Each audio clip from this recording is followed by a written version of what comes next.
राजू के mummy papa अपने घर में एक सुंदर नेवले को पाल रखे थे। राजू हमेशा नेवले के साथ खेला करता था और नेवला भी राजू का बहुत ही अच्छा दोस्त बन गया था। राजू घर से बाहर जाता तो नेवला भी उसके साथ चला जाता था। राजू के घर के पास एक पीपल का बड़ा सा पेड़ था जिसके नीचे एक विषैला सांप रहता था। सांप बड़ा ही बदमाश था, आते जाते लोगों को काट दिया करता था। उसके काटने से लोगों के शरीर में जहर फैल जाता था और लोग मर जाते थे। और इस तरह उस सांप ने उस रास्ते पर आतंक का माहौल पैदा कर रखा था। लोगों ने राहगीरों को बचाने के लिए पेड़ पर एक तख्ती लिखकर टांग दी थी और उस तख्ती में लिखा था, कृपया सांप से सावधान रहें। आसपास के लोग सांप के डर से हाथ में डंडे लेकर जाया करते थे। एक दिन सांप चुपके से राजू के घर में घुस जाता है। रात के 11 बजे राजू अपने कमरे में सोया था और उसके मम्मी पापा दूसरे कमरे में। नेवला राजू के साथ सोया था। नेवला रात में भी हमेशा चौकन्ना रहता था। सांप राजू के कमरे में घुस जाता है और जैसे ही राजू को काटने की कोशिश करता है, नेवला सांप की गर्दन को पकड़ लेता है।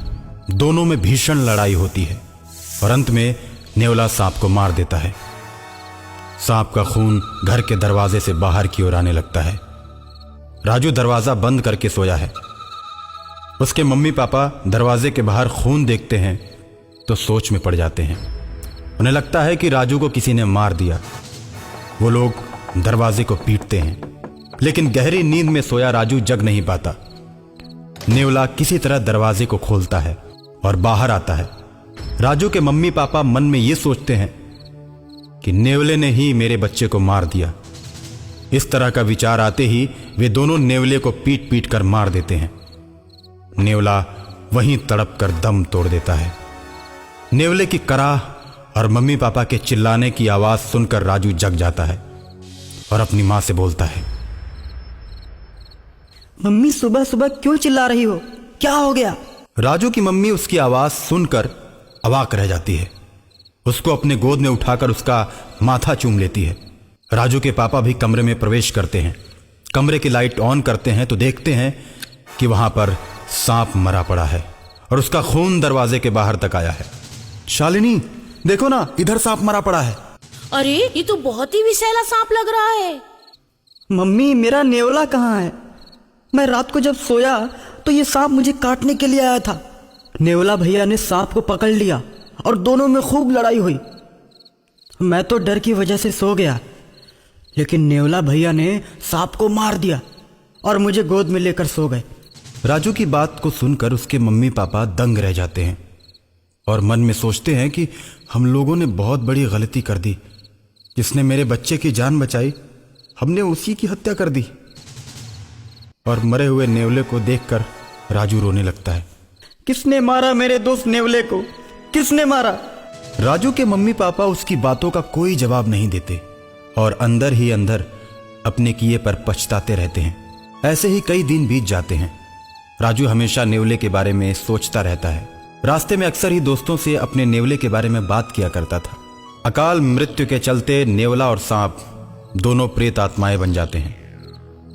नेवले की आत्मा हमेशा राजू के इर्द गिर्द घूमती रहती है और एक दिन रात को राजू के पास नेवले की आत्मा प्रकट होती है और राजू से कहती है, तुम्हारे मम्मी पापा ने मुझे पीट पीट कर मार डाला। इस बात का मुझे बड़ा ही दुख है। मेरी आत्मा भटकती रहती है। सांप भी अकाल मृत्यु के चलते भूत बन गया है। वो तुम पर हमला कर सकता है, लेकिन तुम मेरे अच्छे दोस्त हो, इसलिए मैं उससे तुमको बचाने के लिए हमेशा तुम्हारे साथ ही रहता हूं। राजू नेवले की आत्मा से प्रेम करने लगता है और नेवले की बात सुनकर मम्मी पापा से रूठ जाता है। जब उसे मनाने की कोशिश वो दोनों करते हैं और तरह तरह के खिलौने राजू को लाकर देते हैं। मेरे दोस्त नेवले को तुम दोनों ने पीट पीट कर मार डाला। तुम दोनों गंदे मम्मी पापा हो। अब मैं किसी से दोस्ती नहीं करूंगा। तुम मेरे दोस्तों को भी पीट पीट कर मार डालोगे। तुम हमें अकेले देखना पसंद करते हो, मेरे दोस्तों को बिल्कुल पसंद नहीं करते, इसलिए मैं भी तुम लोगों को पसंद नहीं करूंगा। जाओ, मैं तुम लोगों से बात नहीं करता। नहीं राजू, खून देखकर हमने सोचा कि नेवले ने तुम्हें मार दिया है। इस भूल में हमने गलती कर दी। नहीं राजू, मम्मी पापा को ऐसा नहीं बोलते। मैं भी जानता हूं कि तुम्हारे मम्मी पापा ने बचपन से मुझे अपने बच्चे की तरह रखा था। अनजाने में मैं मारा गया। मेरी आत्मा हमेशा तुम लोगों के साथ रहेगी। जब भी तुम्हारे ऊपर संकट आएगा, मैं तुम लोगों की मदद करता रहूंगा। और अचानक एक दिन सांप का भूत राजू को मारने के लिए आता है। राजू को अपनी पूंछ में लपेटकर हवा में उड़ जाता है। राजू मदद के लिए अपने दोस्त नेवले को याद करता है। सांप जैसे ही राजू को ऊपर ले जाकर पटकना चाहता है, नेवला वहां पहुंच जाता है और राजू को सांप के चंगुल से छुड़ा लेता है। सांप नेवले पर टूट पड़ता है। सांप नेवले को पकड़कर उसे पेड़ के पास ले जाता है जहां वो रहता था। अब तो मेरा जहर और भी तेज हो गया है। देखता हो मेरे जहर से तुम लोगों को कैसे बचाते हो। इतना कहकर सांप गायब हो जाता है और बहुत से लोगों को काटकर उन्हें मौत के घाट उतार देता है। लोगों को परेशान देखकर एक तांत्रिक बाबा आते हैं और कहते हैं, एक सांप भूत बन चुका है, वही लोगों को मार रहा है। बाबा, हमें उस सांप के प्रकोप से बचाइए, नहीं तो वो हम सबको मार देगा। तुम लोग परेशान मत हो।